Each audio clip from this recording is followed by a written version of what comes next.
1% যে কন্ডিশন, যেটা সত্য যে স্বতন্ত্র ইলেকশন করলে 1% মানুষের দস্তখত লাগবে, এটা আমি সমর্থন আগেও করি না, এখনো করি না, আগামী দিনও করব না। এটা হলো মানুষের ফান্ডামেন্টাল রাইটস জটিল করার জন্য একটা পদক্ষেপ। এটা ঠিক হয় না। প্রস্তাবকারী, সমর্থনকারী এবং সে যদি সুষ্ঠুভাবে অর্থনৈতিকভাবে কোনো রিল খেলাফের কোনো মামলা মোকদ্দমায় আসামি না হয়ে যায়, অর্থাৎ according to constitution of Bangladesh say election করতে পারে। 1% আমি কিছুতেই সমর্থন করি না। আমি নির্বাচন কমিশনকে এখনো দেখিনি, তবে তাদের কার্যকলাপ দেখছি।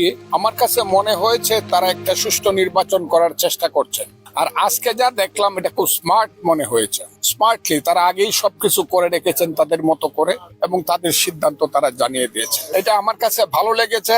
আমার ধারণা কিশোরগঞ্জ জেলায় ভালো যে রিটার্নিং অফিসার সহ যারা আছেন তারা জিনিসটা খুব ভালোভাবে করার চিন্তা করছে। ইলেকশন সবাই যারা করবে সবাই তো চেষ্টা করবে পাশ করতে, জমবে না কেন, জমবে। তবে যে জিনিসটা সবচেয়ে কঠিন ভাবে আমাকে বলতে হবে সেটা হলো আমার এলাকাতে আমার মনে হয়েছে সামান্য কারণ অথবা বিনা কারণে কিছু মামলা হচ্ছে বিভিন্ন লোকজনের বিরুদ্ধে। অপরাধী যারা তাদের নামে মামলা হোক বা আইনগতভাবে বিচারের মাধ্যমে শাস্তি হোক, এটা আমার কোনো আপত্তি না। আমার টোটাল আপত্তি হইলো ওখানে অনেক নিরীহ মানুষের নামে বিনা কারণে মামলা হচ্ছে, এবং সেই মামলাগুলো হলে ভোট কিন্তু ঠিকভাবে হবে না, মানুষ সেন্টারে আসবে না।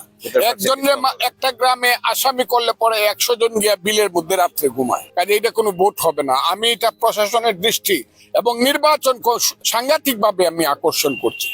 কোন ধরনের মিথ্যা মামলা মোকদ্দমা হওয়া যাবে না। যারা 16 বছর ভোট দিতে পারেনি, নতুন ভোটার, তাদের ব্যাপারে আপনার কি বলার আছে? তারা খুব আনন্দ চিত্তে ভোট দেখ, এটা আমি চাই। এবং আমি মনে করি তারা সূর্য যেমন চিরন্তন, মুক্তিযুদ্ধ বাংলায় চিরন্তন, সেই মুক্তিযুদ্ধের পক্ষেই তারা থাকবে। যেমন মানুষ সূর্যকে সালাম করে, প্রণাম করে, সূর্য না থাকলে যেমন অন্ধকার হয়ে যায়, মুক্তিযুদ্ধ না থাকলে বাংলাদেশ অন্ধকার হয়ে যাবে। তারা মুক্তিযুদ্ধের পক্ষে ভোট দেবে, এটা মনে করি। সমস্ত প্রার্থীর প্রতি আমার শুভেচ্ছা রইল। এগুলো মেয়েরা আর যারা দাঁড়াইছে বেশিরভাগ আমার ছোট ভাই এবং সন্তানের মতো, এদের সাথে আমার কোনো অন্যায়। কোর্টস ইলেকশন করুক।